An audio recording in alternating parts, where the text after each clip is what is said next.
اپنی بے سر و سامانی کا لحاظ کرتے ہوئے سنا سے روانہ ہوئے اور مارب میں ابو موسیٰ کی طرف ہو کر گزرے۔ ابو موسیٰ نے دیکھا کہ حفظ و دفاع کا کوئی سامان نہیں، ناچار وہ بھی حضرت معاذ بن جبل کے ہمراہ چل کھڑے ہوئے۔ حضرت معاذ تو سکون میں ٹھہرے اور ابو موسیٰ قاص کو چلے گئے۔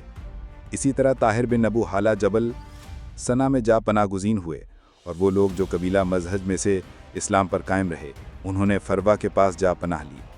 اس وقت اسودی اقبال کا یہ عالم تھا کہ فتح و ظفر ہر وقت حکم کی منتظر تھی۔ عرض یمن کا سارا ملک اسود کے احاطہ اقتدار میں چلا گیا، اور وہ شرقن تا غربن صحرائے حضرت موت سے طائف تک، اور شمال میں بحرین سے احساد تک، اور جنوب میں عدن تک کا مالک ہو گیا۔ اسود کی حکومت ملک کے طول و عرض میں اس سرعت سے پھیلی جس طرح آگ گھاس پھوس کے ڈھیر میں لگ کر آنن فانن دوسرے سرے تک پہنچ جاتی ہے۔ جب پہلی مرتبہ شہر ابن بازان سے اس کی مدبھیڑ ہوتی ہے تو اس کے پاس صرف 7 گھڑ سواروں اور کچھ سانڈنی سواروں کی جمعیت تھی، لیکن اب اس کی سلطنت کو بڑا استحکام نصیب ہوا۔ ان واقعات سے اکثر اہل یمن اسلام کے صراط صدق و ثواب سے منحرف ہو کر اسود کی نبوت پر ایمان لے آئے۔ ابو مرو ابن ماد یقرب اپنا نائب مقرر کیا۔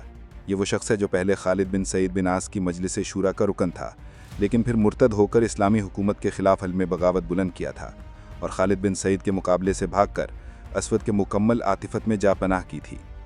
اب حضرت موت کے مسلمانوں کو یہ خوف دامنگیر ہوا کہ کہیں اسود ان پر بھی فوج کشی نہ کرے، یا حضرت موت میں بھی اسود کی طرح کوئی نیا دجار کذاب نہ اٹھ کھڑا ہو۔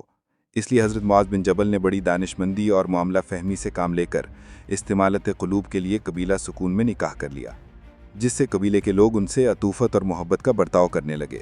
اب اسود یمن کا بلا شرکت غیر مالک بن گیا تھا، لیکن حکومت پر فائز ہونے کے بعد اس میں وہ پہلی سی تواضع اور منکسر المزاجی باقی نہ رہی تھی۔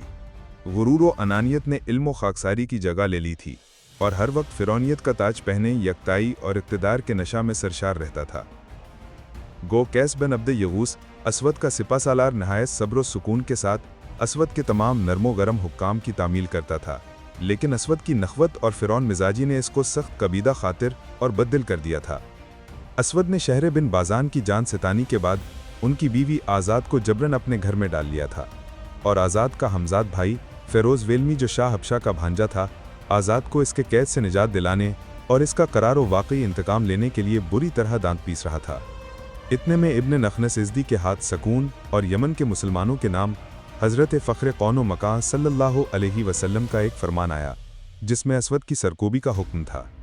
ارباب ایمان اس فرمان سے نہایت قوی دل ہوئے اور اسود کو نیچا دکھانے کا عزم سمیم کر لیا۔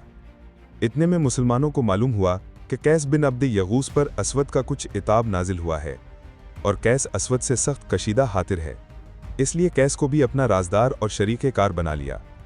سنہ کے بعض مسلمان اسود کی فوج گراں کے مقابلے میں اپنے حرفی ذوف کو بخوبی محسوس کر رہے تھے، اس لیے انہوں نے بجائے عسکری اجتماع کے رازدارانہ سرگرمیوں سے کام لینا چاہا۔ یہاں کے مسلمانوں نے قرب و جوار کے لوگوں سے نامہ و پیام کر کے اسود کے خلاف ایک جال پھیلا دیا۔ اس اثنا میں اسود کو اس کے موکل نے بتا دیا کہ تمہارے قتل کی منصوبہ بندی ہو رہی ہے۔ اسود قیس کو بلا کر کہنے لگا، مجھے میرے موکل نے حکم دیا ہے کہ میں قیس کو چائے ہلاکت میں ڈال دوں، کیونکہ وہ اغیار سے مل گیا ہے۔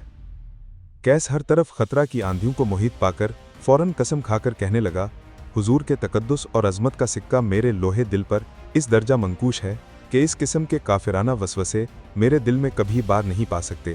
یہ سن کر اسود نے قیس کے خون سے درگزر کیا۔ اس کے بعد قیس موقع پا کر مسلمانوں کے پاس آیا اور اسود سے جو باتیں ہوئی تھیں وہ سب بالتفصیل بیان کیں۔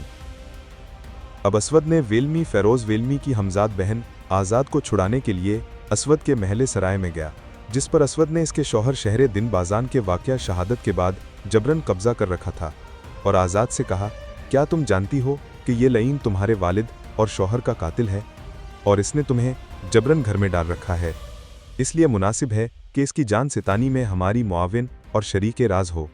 آزاد کہنے لگی، واللہ میرے لیے اس زمین کے اوپر اور آسمان کے نیچے اس ناہنجار سے بڑھ کر مکروہ اور قابل نفرت چیز کوئی نہیں۔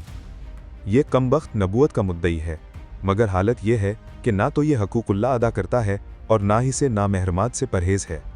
تمہارا جو کچھ ارادہ ہو اس کی مجھے برابر اطلاع دیتے رہو، میں اس کار خیر میں جانو دل سے تمہاری مدد کروں گی۔ اس اثنا میں اسود نے قاصد بھیج کر قیس کو با ارادہ قتل اپنے پاس بلایا۔ محترم سامعین، اس عجوبہ روزگار شخصیت کی سوانح عمری و واقعات بہت جلد دوسرے حصے میں پیش کر دی جائے گی۔ سامعین سے گزارش ہے سبسکرائب اور لائک کرنا نہ بھولیں اور بیل آئیکن کو کلک کریں تاکہ ہماری معلومات پر مبنی ویڈیو اسی طرح آپ کو پہنچتی رہے۔